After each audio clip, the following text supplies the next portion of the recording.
Good afternoon, it's Pastor Marty from the Afternoon Drive, and today I'm going to keep it, well, I would say on the light side, but some of you are going to get offended anyway, so I'm just going to come right out and say it. I'm going to deal today with the insanity of liberal women. Yes, I said insanity and women in the same sentence together. Before you freak out, before I get all of the you're a sexist, you're a male chauvinist, I talk relentlessly on this channel about the insanity of Democratic and liberal men.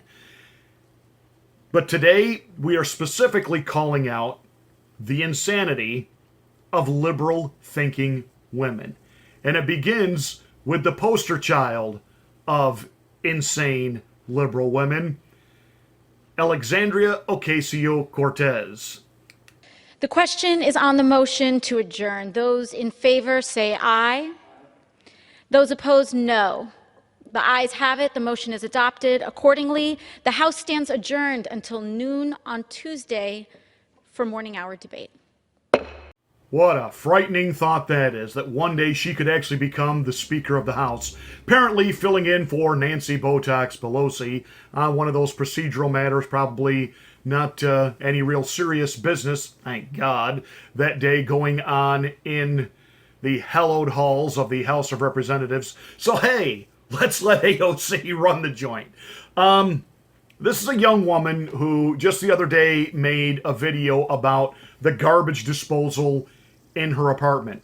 She didn't know what it was, had to ask somebody what it was, then had to ask people, is it safe? What do you do with it?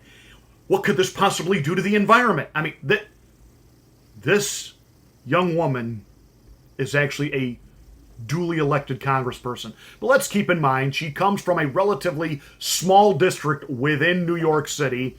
I think she got what? Just a few thousand votes. But yet she has had the influence to be able to keep Amazon from bringing 50,000 jobs into New York City. Good one, Alexandria. Good one. Because she doesn't understand how economics works, despite the fact that she has a degree in economics from the University of Boston. Leads one to wonder if the University of Boston understands how economics works.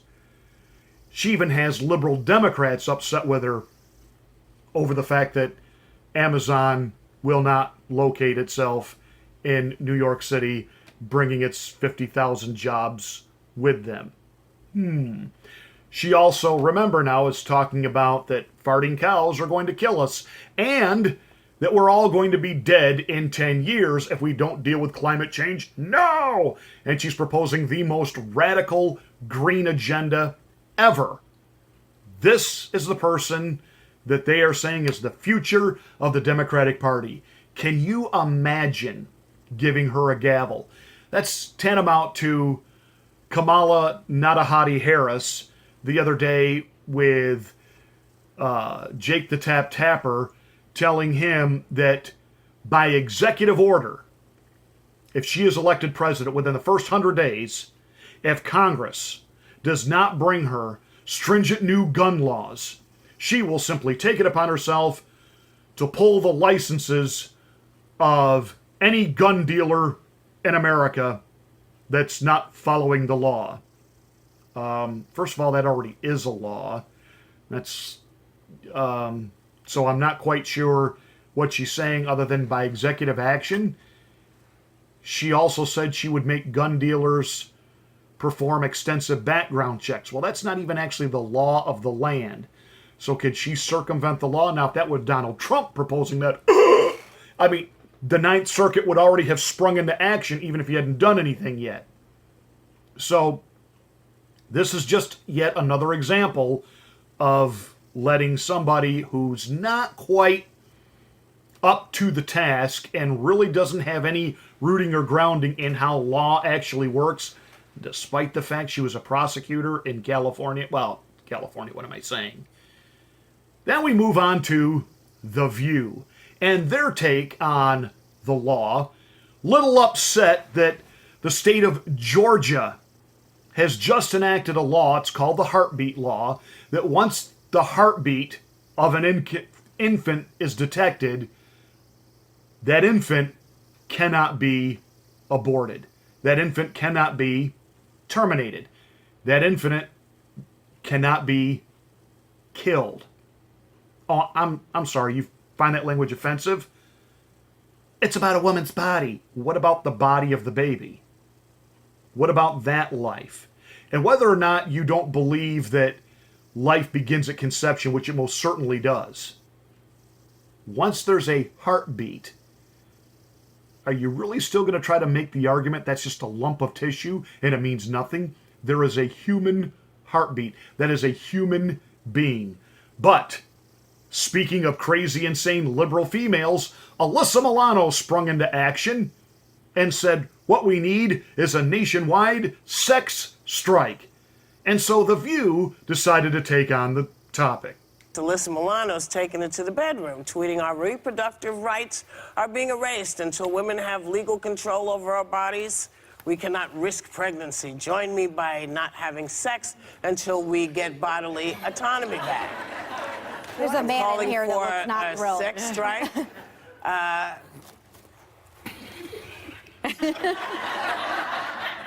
I want somebody to clarify for me, though, because I'm right next to Georgia.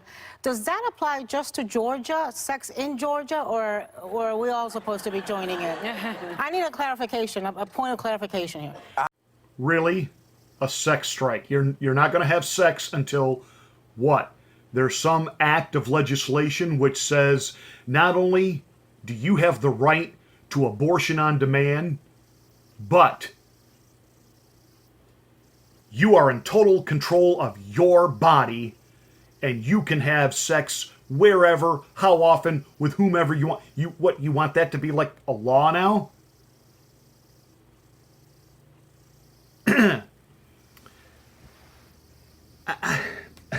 Sometimes I do get at a loss for words, and I'm never at a loss for words. You heard even the snickering and the laughing from the studio audience there.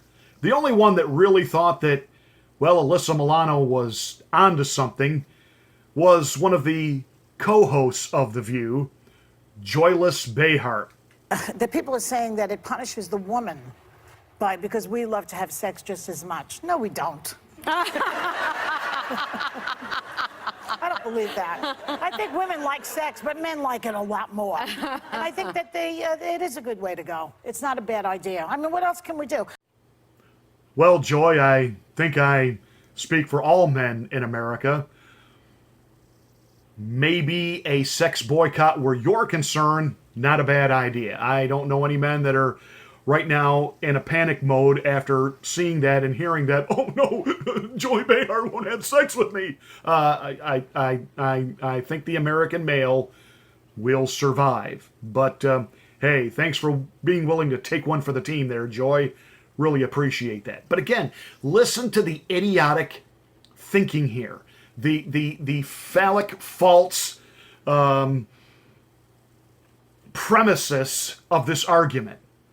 First of all, they're actually making an argument for us.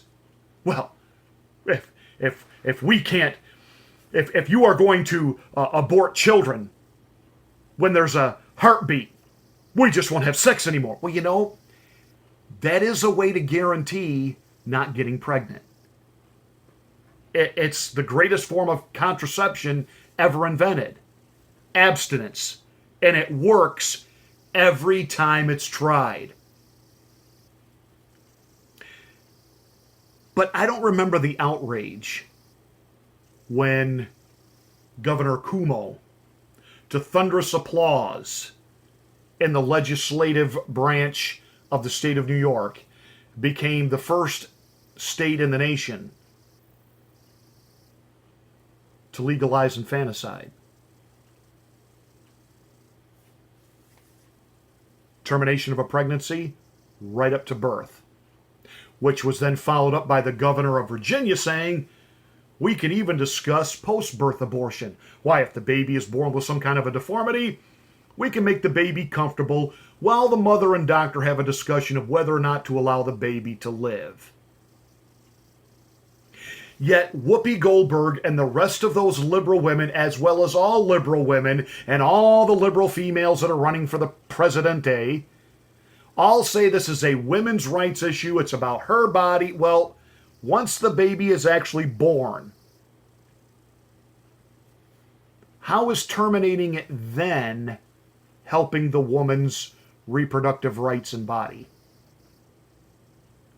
And see, that's how they frame the argument. They want to make it about them. They want to make it about, you have no right to tell me. This is my body. I'll do with it as I want. And you don't have the right to tell me that I can or cannot terminate that child. That is part of my body. And no one outside of my family has the right to tell me what my family can do with their body if they need to get something done. There's no law saying you must have an abortion. Well, Whoopi, I hate to cloud the issue with facts. You're right. There is no law in America that says you have to have an abortion. We're not China yet. There's also no law in this country that says you have to have sex. If you don't want the child, if you're not ready for the child, if you're not capable of taking care of the child, don't engage in the activity that produces one. And as far as this canard, this lie, and it is a lie, do the research, look it up, this lie that, well, if it endangers the life of the mother, that's a lie. In modern medicine, we are talking about 1/100 millionth of a percentile that might apply to.